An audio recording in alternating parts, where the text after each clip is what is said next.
Good evening, good people, and welcome to Moonlit Mondays with 11 Moons.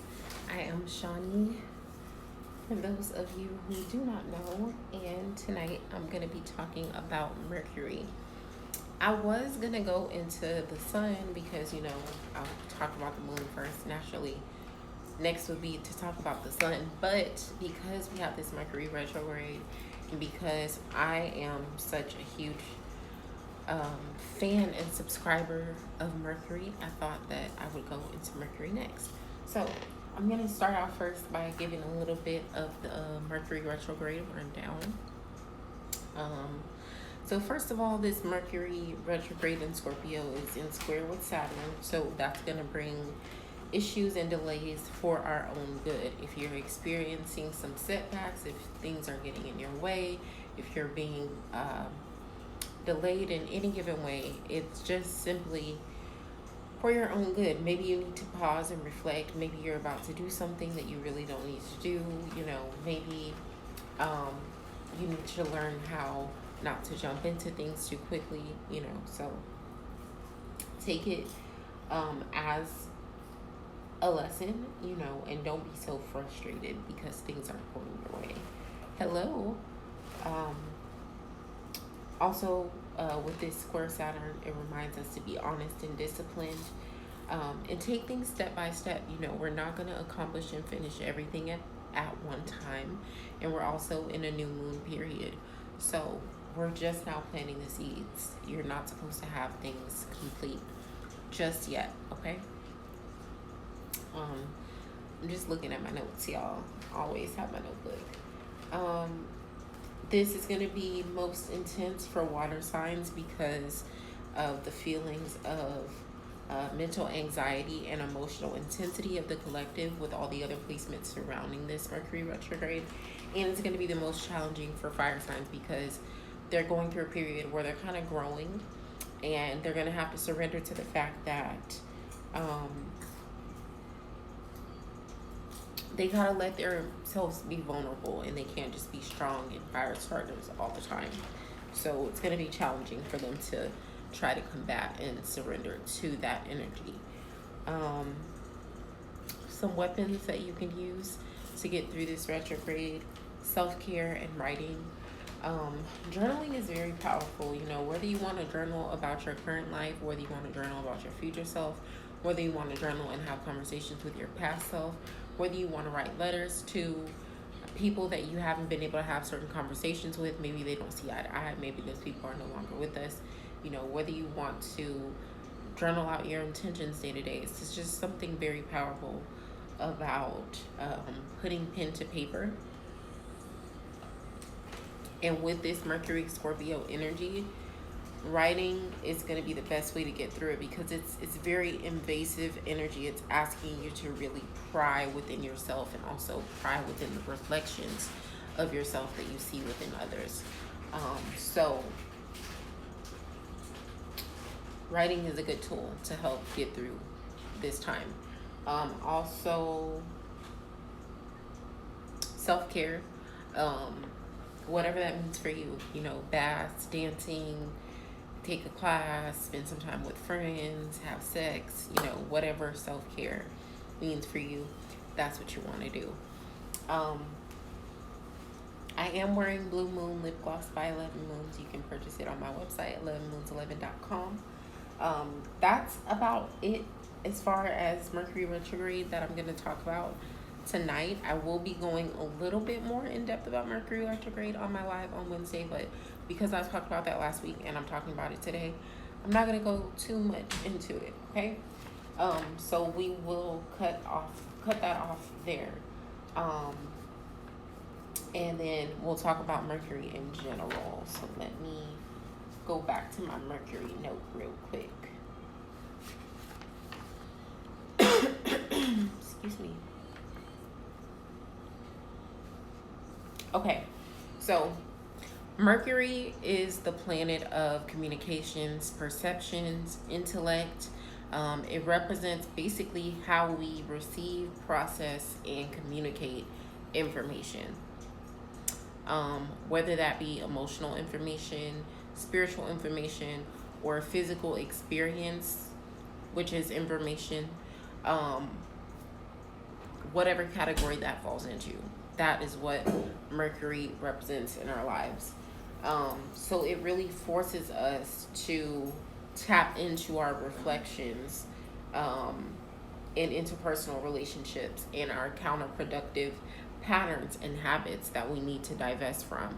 Because obviously, if you're receiving and processing information a certain way and it's not working for you, then you're creating a reality based on your perception that is not working for you. Therefore, you're creating your own suffering.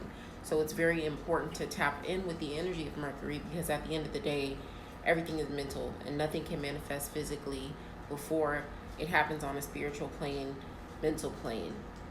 So if you don't basically overcome the energy of Mercury and tap in with those forces, then you're just going to be stuck spinning your wheels, kind of cycling, trying to figure out why you're not getting to the next step, why you keep getting kicked back, why every time you take 2 steps forward, it's like 3 steps back, okay? So that's what Mercury represents in our lives. If your Mercury in your birth chart is in Sagittarius, Pisces, or Leo, you're going to have a hard time working through your mercurial aspects, meaning you're going to have a hard time when it comes to communications with other people. You're going to have a hard time shifting your perception and getting out of your head, which puts you in your own way. And you're going to have a hard time changing patterns that are no longer serving you, because you have a tendency toward unhealthy addictions. So if your Mercury is in Sagittarius, Pisces, or Leo, you're going to run into these things. If you don't know what your Mercury sign is and you don't want to pay me to do your birth chart, then you can go to Cafe Astrology, get your birth chart done. It's free, and figure out what your Mercury sign is. If your Mercury is in Gemini, Virgo, or Aquarius, you're in a good space, because this is right up your alley. You're good with communications, probably very charming, great with negotiations, great with coming up with new ideas, very creative, very innovative type of energy, because you can not only be detail oriented and get the details correct, but you are not so focused on the details that you lose the bigger picture as it relates to your perception and your communications. So Gemini Mercury, Virgo Mercury, and Aquarius Mercury, that's a good space to be in. Mercury represents the water element, much like the moon, reminding us to be adjustable, like the tide, and go with the flow. But when it comes to Mercury, it also has an airy aspect of water, to where it forces us to not only feel our emotions, like, emotionally speaking, actually feel what you're feeling, but also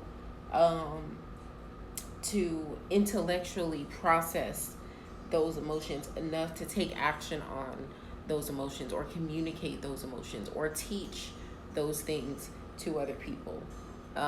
So that's what the energy of Mercury is about, and it's very challenging. It's not as simple as it sounds. So that's why a lot of people get lost when Mercury retrograde comes around, because it really comes to push your buttons as it relates to these energies.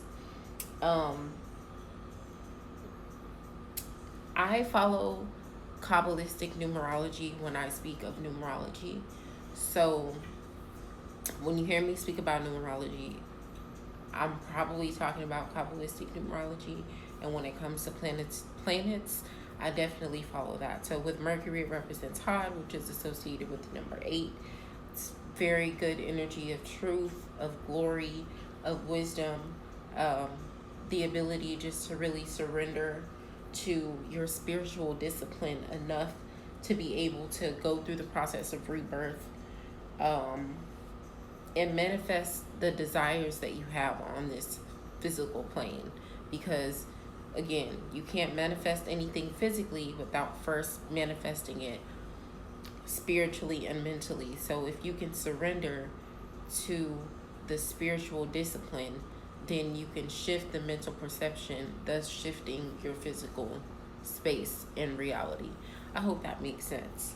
Um, the number 5 is also associated with Mercury, and I've told you guys that the number 5 is the number of challenge, struggle, and strife, analyzation, reflection, and transformation. It really is kind of testing you to say, are you ready for what you're asking for? Are you really willing to do the work and put in the effort to manifest what it is that you're trying to manifest, or to tap in with the energies that you're asking to tap into?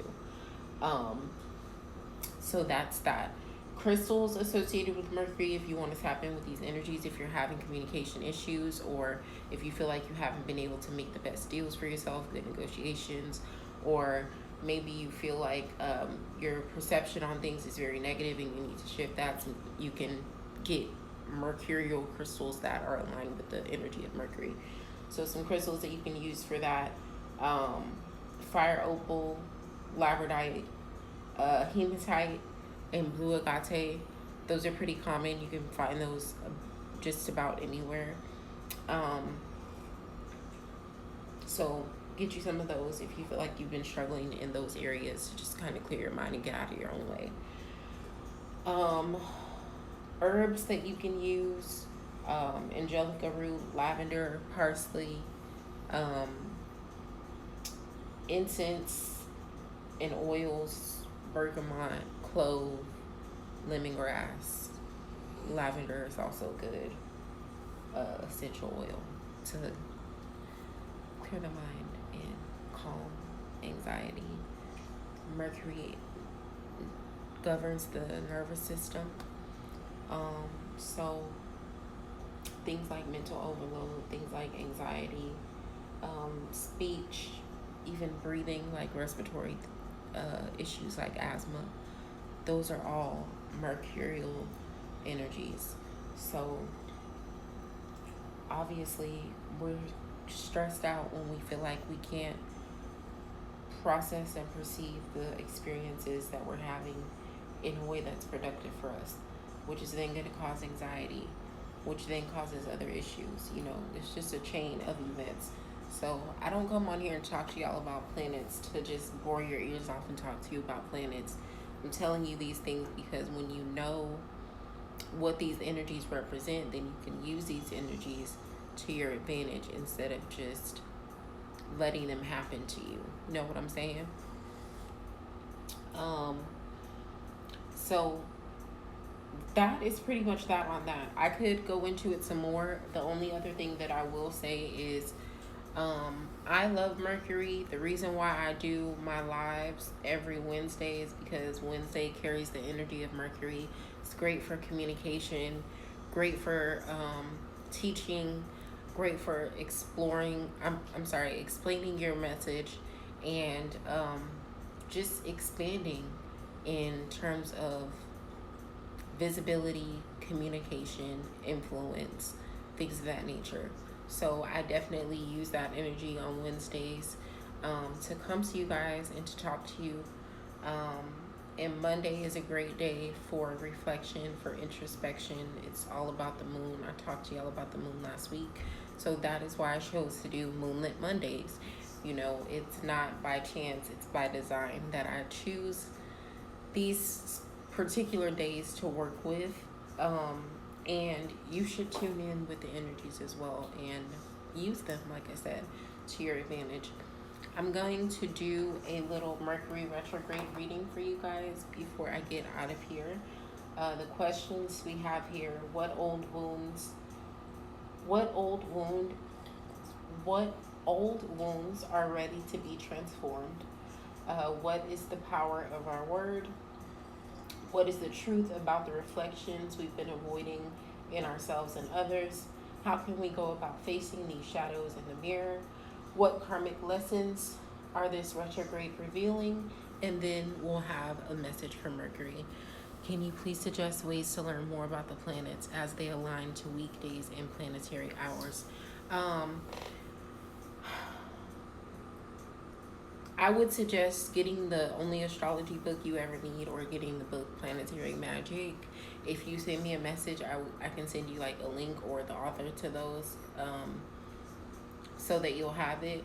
But just to give you an easy reference to go by in this video, Monday is Moon, Tuesday is Mars, Wednesday is Mercury, Thursday is Jupiter, Friday is Venus, Saturday is Saturn, Sunday is Sun. Okay? And in terms of planetary hours, you'll have to find a planetary hour table to work with. You can just Google it or go on Cafe Astrology. That's a good one to go on. It's free. You want to go on the website cafeastrology.com. You can go on there and pull up a planetary hour table, because planetary hours can change by the day. But that's it. That's it. So Sunday Sun, Monday Moon, Tuesday Mars, Wednesday Mercury, Thursday Jupiter, Friday Venus, Saturday Saturn, Sunday Sun. Did that answer your question, Mama Mangoes?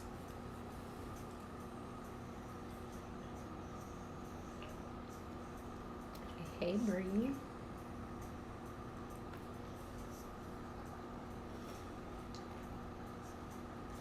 Okay, I hope that answered your question. I'm about to go ahead and pull these cards real quick.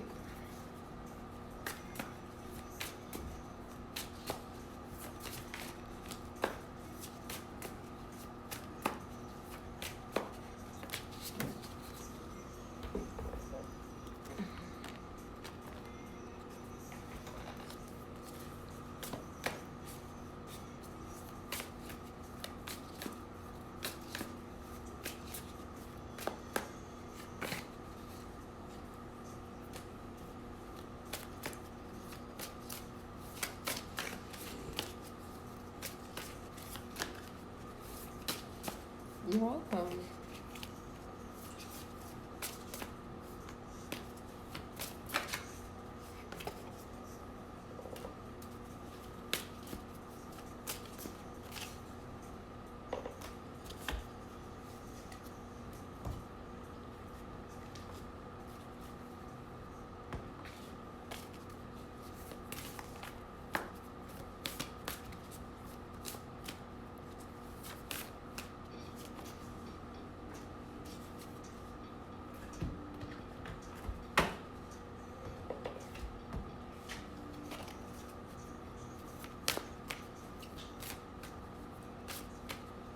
I'm working on creating 3 new colors, because with the sample bundles, I'm going to be adding lip glosses. So I'm trying to create 3 new colors to go with my butters. They're going to be called the same thing. So it's going to be like a nice chocolate brown, a nice pretty cream color, like a light cream color, and then a deep wine red. So I'm working in the lab on those. I'll probably be done with them by the end of the week and be dropping those. But y'all can still get your bolts in new bundles for the colors that I already have. I need to pull one more card. Okay. I want to pull from this Mercy Oracle. Y'all just be talking to myself. Y'all just be watching me talk to myself. Thank y'all for not judging my life. Okay? I do it all the time. I'm an only child. It's not gonna act like it only happens when I do readings. It's a reoccurring situation. Okay, what old wounds are ready to be transformed? The reason why I keep stuttering over this is because when I create these spreads, I write them out for like individual clients, and then when I do them collectively, I have to shift the question to reflect collective energy. So don't mind me, okay? What old wounds are ready to be transformed? For that, we have the Page of Wands. We've been so limited in what we feel like we're capable of. We've been so limited in how deep our power goes. We've been so limited in who we think we can be in this life that we forget that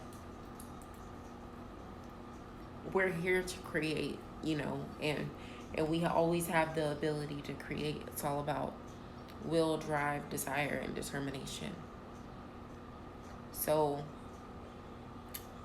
instead of being beat down and broken down by your pain, instead of being beat down and broken down by your experiences, by the negativity that surrounds you, by the collective energy that feels overwhelming, by the mistakes that you've made, just know that every day is a new beginning. That's the wound that is being transformed. We keep limiting ourselves and restricting ourselves to our own shame, our own guilt, our own drudge, and the weight of the world when it's not ours to carry. This world is ours to explore and basically fuck up in if we need to until we can get it right, So that's what she comes in and says there. What is the power of our word? The Three of Swords.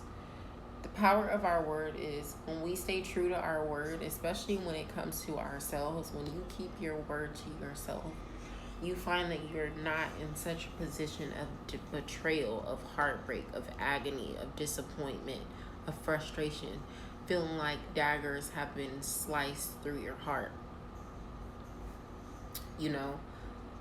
When you honor and keep your word to yourself and other people, you'll find that you weave threads to God or the universe, whatever you want to call on, that say, I'm ready for what I'm asking for, and I'm showing you by keeping my word. I'm showing you by exerting the will that I need to exert to keep my word. And because of that, I'm avoiding situations where I end up disappointed. I'm avoiding situations where I end up heartbroken. I'm avoiding situations that don't align and honor my worth. The power of my word keeps me safe, keeps my heart in a stable condition. Hey, Queen Dila.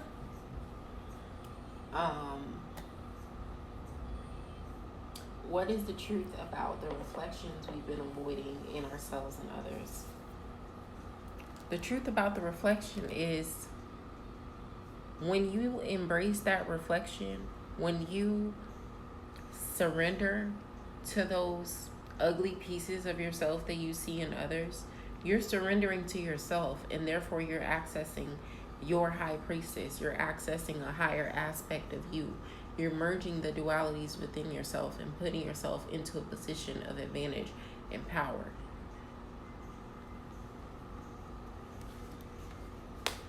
How can you go about facing these shadows in the mirror?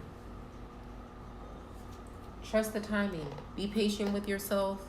Know that even though time is not forever, time is not necessarily running out. So take things step by step. Take it one day at a time.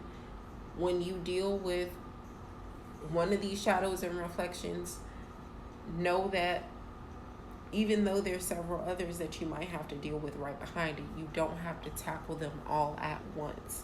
So just take your time. What karmic lessons are this retrograde revealing? A new start is coming. New moon card comes through. A new start is coming. New beginnings are coming. I know we've all felt drained Why can't I talk today? We have all been feeling drained as hell with this new moon energy that came in this Mercury retrograde energy. And it's because everybody is being tested. Our energy is being drained and tested because it's like the last battle before the win. You know what I'm saying? Like, we're being put in a position where we're basically fighting spiritually and mentally, and some of us don't even realize it. And so you're exerting all this energy, and then at the end of the day, you're physically drained and you're wondering why. And it's like all these thoughts and all these analyzations and all this collective hurt, disappointment, and pain is weighing on you. So just know that even though it feels uncomfortable, even though this has rocked our crown chakras, rocked our root chakras, a new start is coming, and with that new beginning is going to be like a breath of fresh air type of energy. And it may not happen today or tomorrow or next year, or even in this next moon cycle, after the retrograde, but it's on the way. And that's the key. Message from Mercury. We have the Harith card, longing from home, homesick for the stars. I feel like that is just letting you know that we need to continue to be tapped in to source. I like to read these sometimes. I'm going to read that one, but I wanted to pull one more tarot card, and we have the star card come through as a message from Mercury. Again, tap in with the star within you. Do the healing work that you need to do to put yourself in a position of advantage. Allow yourself to receive and be loved on when you have people that want to give to you and love on you. Okay? Don't be so caught up trying to be independent, trying to be the star that you forget that it's the people that love you that make your star shine bright. It's the talents that God gave you that make your star shine bright. So honor that energy. Let me find the card for you guys really quick.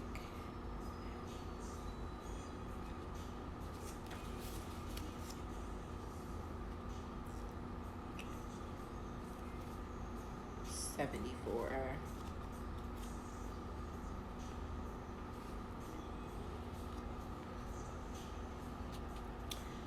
A yearning for a home or place which we cannot return. This unexplainable, unshakable learning for home is common in starseeds and old souls. Perhaps you've had it since birth. For some, it's a distant memory of a planet, galaxy, or star system in the universe that their soul remembers and yearns to return to, a place they may have experienced more than Earth. For others, it's a longing for the unity of Source, a remembering of interconnected oneness. This yearning can lead some starseeds to travel searching all corners of the planet to find a physical place that feels more like home. For others, it can manifest as a need to find home in people, communities, and relationships, a journey to find somewhere they truly belong. If you resonate with this yearning for home, but don't really know where home is, you're being invited to remember that your soul chose to be on Earth. You're being called to fully commit to embodying your life. You're being reassured that you didn't come here alone and that your soul consciously decided to experience what it's like to be a soul in a human body on this planet at this time. You're being called to anchor all of your presence, your personality, your soul, and your spirit in here and now, to fully commit to living this life right now, to commit to putting 2 feet completely in. And the Starseed Soul Inquiry question that comes with this card is, how can you commit more fully to your life? Okay, so I feel like that message was very profound in terms of messages from Mercury. I'm glad that I read that to you guys. That's about all I have to say for tonight. Again, Mercury is the planet of thought, perception, communication. It is ruled by the element of water, but it is an airy aspect of water. So it has to do with the way that you process your feelings, the way that you go about not only learning and processing what you've learned, but teaching what it is that you've processed and communicating what it is that you've processed. Okay, so 8 and 5, if you didn't hear what I said about those numbers, go and look them up. Again, I follow Kabbalistic numerology. Standard numerology kind of follows the same lines, but it's just a little bit different. So that's that on that, you guys. I will see y'all on Wednesday. Thank you so much for joining Moonlit Monday. Again, I'm wearing Blue Moon Lip Gloss by 11 Moons. You can purchase this lip gloss for $8 on my website, or you can purchase a bundle with all 5 colors for $25. That's it, you guys. Y'all book your new moon readings before Thursday, because after that, I'm going to stop doing them. And book your Mercury Retrograde readings. They're going to be $25 until the end of the week. So, good night, and thanks for joining.